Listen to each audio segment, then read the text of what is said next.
I'm here today with Kristen Tendyke, who's an author and a knitwear designer and specializes in knits that are finish-free and no seams at all.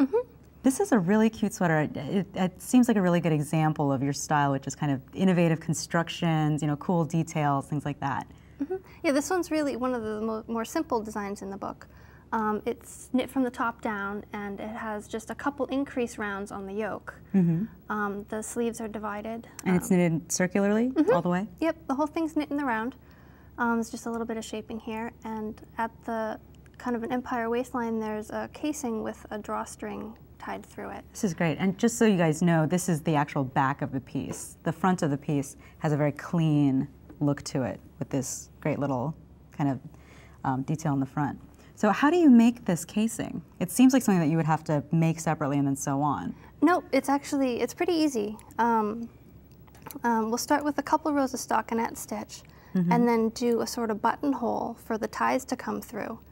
What I did here is I yarn over twice and then knit two together. On the following row, I drop one of the yarn overs and then knit into that stitch. So you end up with a really big yarn over. So then to make the casing, I knit a few more rounds, and then, so I have 6 rounds in stockinette stitch total. With the wrong side, kind of looking at the wrong side, we're going to count down 6 rows and then insert the left needle into the 6th stitch. So how do you count those rows? At the beginning of the round, there's a yarn over in the way. So I'm going to count over a few stitches. And in between 2 of the stitches, you'll see this little horizontal bar. So we're going to count that down 6 rows. Okay. So 1, 2, 3, 4, 5, 6. And then to go back to the beginning of the round, we'll count over a couple. Okay, making sure that you stay in the same line, kind of. Exactly. So this is going to be the first stitch we work into. And we're going to put it onto the left needle. And then with the yarn, knit the 2 stitches together. Okay. So you're kind of creating a welt. Exactly, yes. So it's a little easier after the first one. Count down 6, pick up that stitch, and knit it together. Oh, great. And you can start to kind of see just right next to the previous stitch. Exactly. Where to pick up. And it starts to form into a little bit of an obvious welt. Okay, cool. And then I think that we should explain to people that this is actually upside down in terms of the garment. Yes, right? This would be the top part, the yoke part of the sweater. So we're coming at it from this angle. We're going down. Okay. And then this is the result? Yep, that's a completed, like when the sweater's all finished, this would be the top of the sweater, the yoke part, and this is the lower body. What we want to do, we'll have an I-cord when we're finished, and we're going to thread the I-cord through the casing. It's a little challenging because it's a kind of a tight hole.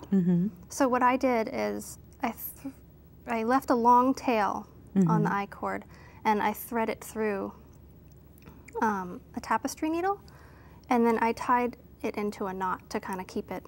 Oh, actually right just onto the tapestry needle. Yep.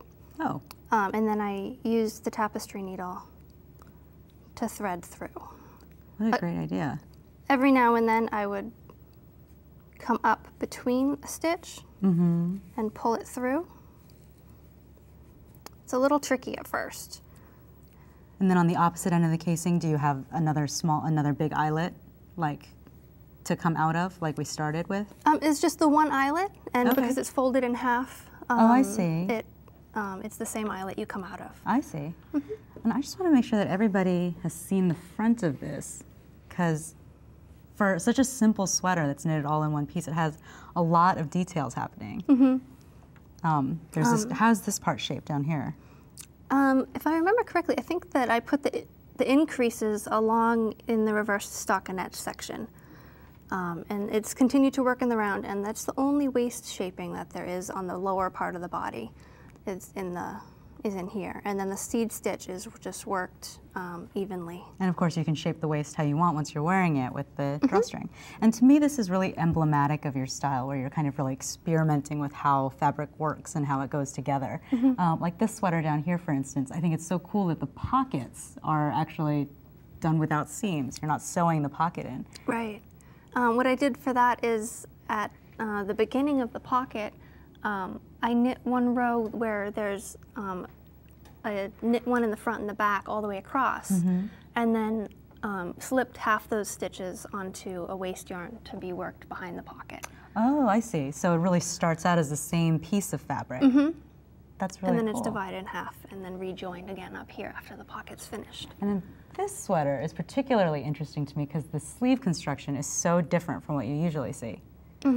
For this sweater, it begins with a provisional cast on along here, and then the sleeves are worked up and over the shoulder, with some increases along here for some shaping, and then on the back it's decreased and it's to mirror. all one piece.